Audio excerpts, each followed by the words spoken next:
Bagi yang sudah berjalan, ternak ayam kampung sebetulnya sangat-sangat mudah teman-teman. Meskipun pada dasarnya banyak sekali dari peternak pemula atau bahkan calon-calon peternak ini merasa bahwa ternak ayam kampung itu ribet, susah, rumit, dan lain sebagainya. Yang penting teman-teman harus kuasai prinsip beternak itu, jangan membuang-buang waktu, jangan membuang-buang tenaga.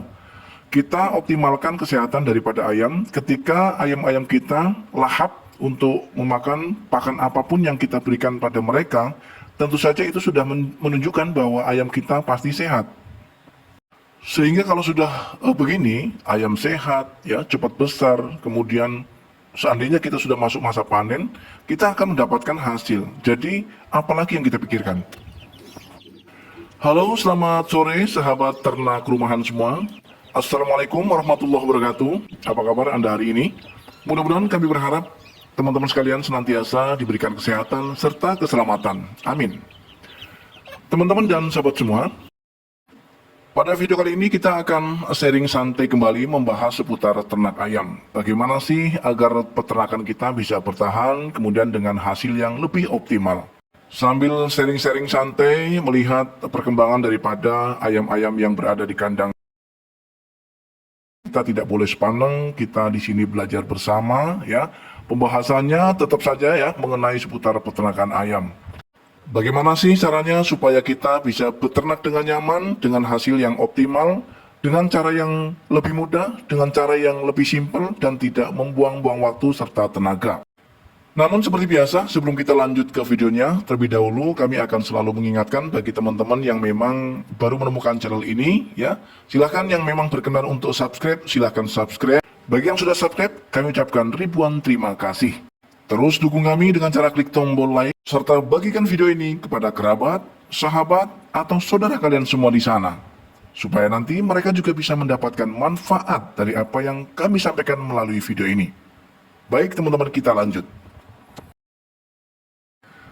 Salah satu keluhan ataupun kendala yang biasa dihadapi oleh pemula peternak adalah keterbatasan kandang dan juga modal.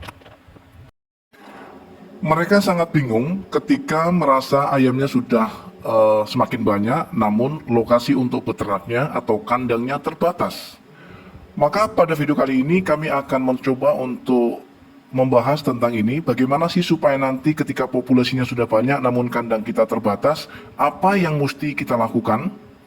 Tentu saja tidak ada masalah yang tidak bisa diselesaikan teman-teman.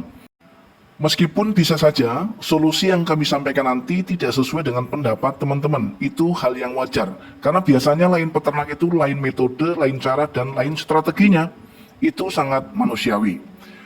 Jadi untuk mengatasi hal ini, ketika teman-teman hanya memiliki kandang yang terbatas, kemudian ayamnya sudah mulai banyak, sebagai contoh yang ada di depan layar kaca kita, ada 9 ekor indukan dengan proses bertelur, kemudian ada yang menetas dan baru ada yang mengeram.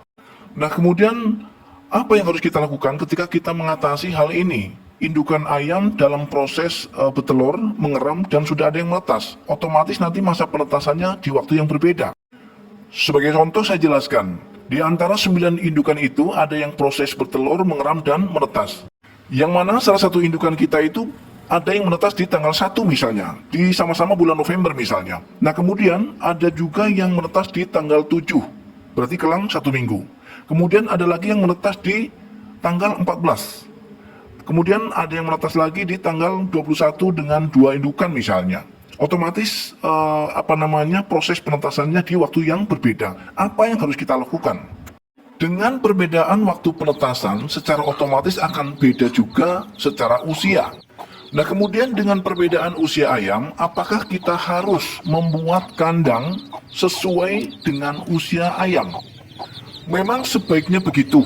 Namun ketika kita terbentur dalam persoalan biaya untuk pembuatan kandang, maka ada solusi untuk mengatasi hal ini. Saya kasih contoh teman-teman di depan layar kaca kita.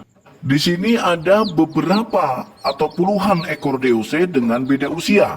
Ada yang baru usia 1 minggu, kemudian ada yang baru menetas 3 hari, dan ada juga yang 9 hari, dan ada yang 12 hari. Ya, namun kenapa saya gabungkan menjadi satu kandang? Jawabannya cukup simpel. Memang beginilah cara untuk mengatasi ketika kita hanya memiliki kandang yang minim namun populasinya sudah banyak. Namun teman-teman pasti akan bertanya tentunya, apakah dengan mencampurkan DOC yang beda usia itu tidak berbahaya? Apakah mereka tidak berantem? Itulah pentingnya kita tidak boleh menyekip video supaya nanti teman-teman bisa mendapatkan informasi dengan lengkap dan pada akhirnya tidak gagal paham. Jadi begini teman-teman, solusi ini hanya berlaku atau hanya boleh dilakukan ketika ayam-ayam kita masih usia DOC. Dan perbedaan atau selisih usianya itu masih hitungan hari atau minggu. Ya, misalnya, kita akan mencampurkan antara usia 1 bulan dengan usia 2 bulan. Tentu saja itu tidak disarankan dan tidak kami rekomendasikan, karena sudah barang tentu mereka pasti akan berantem. Namun ketika kita mencampurkan DOC antara umur 1 minggu dengan usia 3 hari, sampai terakhir usia 2 minggu, itu masih boleh teman-teman. Karena mereka bisa dipastikan tidak berantem. Ya, kecuali ayam itu dan selisih usianya sudah terlalu panjang. Ya, misalnya selisihnya 1 bulan ataupun 1 bulan setengah. Otomatis nanti yang paling kecil itu menjadi korban keganasan dari ayam-ayam yang lebih besar. Dan saya juga bisa pastikan ketika ayam usia 1 minggu dicampur dengan usia 2 minggu atau usia di bawah 2 minggu tetapi di atas 1 minggu, saya pastikan mereka pasti akan akur hingga dewasa. Dan itu sudah saya buktikan teman-teman. Berbeda halnya dengan ketika kita mencampurnya memang sudah usia dewasa. Mau tidak mau mereka pasti akan gaduh dan berantem. Kemudian minusnya apa dari ketika kita mencampurkan ayam yang beda usia? Salah satunya minusnya adalah yang paling kecil itu biasanya akan selalu kalah dalam perebutan pakan. Maka akan terjadi proses pertumbuhan yang tertinggal. Karena biar bagaimanapun, yang lebih kecil itu pasti yang akan selalu kekurangan pakan. Karena memang selalu kalah dalam perebutan pakan. Dan efek sampingnya, mereka, ayam-ayam yang lebih kecil ukurannya, akan memiliki pertumbuhan yang tidak maksimal. Namun dari segi keuntungan daripada ketika kita mencampurkan ayam beda usia itu, ya kita bisa hemat di biaya kandang.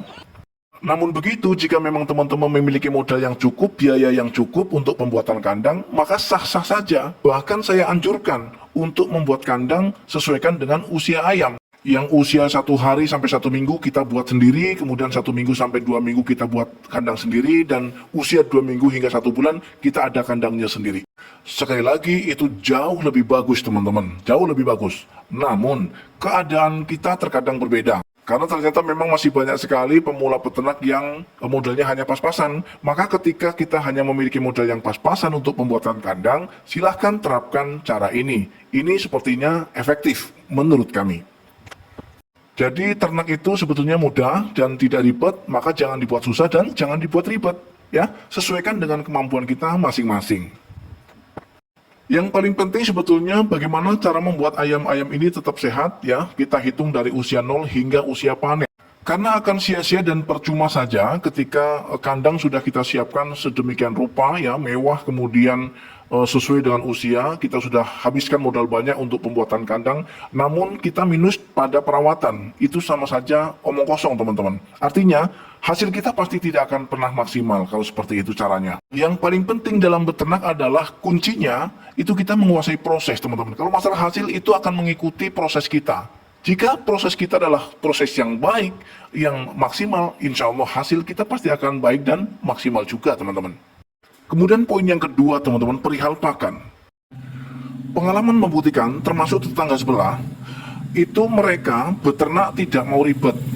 Memang betul, pakan ketika kita beli dari pabrikan, itu kualitasnya sudah tidak diragukan lagi untuk pertumbuhan daripada ayam-ayam kita. Namun ketahuilah teman-teman, di balik pertumbuhan yang maksimal dan bagus, apakah ketika hitung-hitungan kita akan mendapatkan untung yang maksimal juga? Tentu saja menurut pengalaman kami jawabannya tidak teman-teman. Karena kami sudah melakukan eksperimen dan uji coba dengan membesarkan ayam murni, ya, 90% itu dari pakan pabrikan. Dan hasilnya teman-teman dan sahabat semua itu sangat mengenaskan. Biaya kosnya sangat luar biasa banyak, tidak sesuai dengan hasil penjualan. Itu faktanya. Kemudian menyikapi hal ini, apa yang mesti kita lakukan agar pembesaran ayam kampung kita bisa berhasil tumbuh kembang secara cepat, namun dari biaya bisa hemat? Tentu saja kita harus mengkolaborasikan antara pakan pabrikan dengan pakan alternatif. Saya katakan sangat tidak setuju ketika ada yang bilang bahwa ketika kita menggunakan pakan alternatif, kita dianggap ribet. Dan kalau menurut kami, kata ribet itu hanya berlaku dan hanya dilakukan oleh orang-orang atau peternak-peternak yang memang memiliki karakter pemalas. Malas untuk mencari pakan alternatif untuk meminimalisir biaya pakan. Mereka hanya maunya yang simpel-simpel, ya, tapi untungnya banyak. Dari mana sejarahnya kita bisa mendapatkan keuntungan yang banyak ketika kita masih menggunakan pakan murni dari pabrikan dan tidak dikolaborasikannya dengan pakan alternatif? Saya ingin tahu, silahkan kalau memang teman-teman peternak di rumah, tinggalkan komentar di kolom komentar yang sudah disediakan. Sedikit saya kasih pandangan teman-teman. Jika di wilayah kita ada peluang kita untuk mendapatkan pakan gratis yang nutrisinya bagus untuk ayam dan bisa meminimalisir serta menekan biaya pakan dengan tidak mengurangi kualitas pertumbuhan daripada ayam, kenapa kita tidak memanfaatkannya? Bukankah ini namanya sebuah kebodohan besar ketika kita tidak mau memanfaatkan sumber pakan yang memang bisa kita dapat dengan gratis, dengan nutrisi bagus, dan bisa kita dapat dengan mudah? Maka kreativitas itu tanpa batas ya dalam hal peternakan. Baik teman-teman, terlalu panjang memang durasi pada video kali ini, namun dengan panjangnya video mudah-mudahan panjang juga ilmu yang bisa kita dapat dari pembahasan kita kali ini. Sekali lagi, kami di sini bukan bersifat menggurui karena kami juga bukan guru, namun kita akan tetap sharing-sharing santai seputar ilmu yang bermanfaat tentang peternakan ayam kampung. Akhirnya, kita harus akhiri video ini. Mudah-mudahan video kali ini adalah video yang bisa menginspirasi serta bermanfaat. Akhirnya kami undur diri, mohon maaf atas segala kekurangan. Mudah-mudahan kita masih diberi kesempatan kembali untuk berjumpa kembali pada video-video kami selanjutnya. Assalamualaikum warahmatullahi wabarakatuh. Salam ternak, salam satu hobi.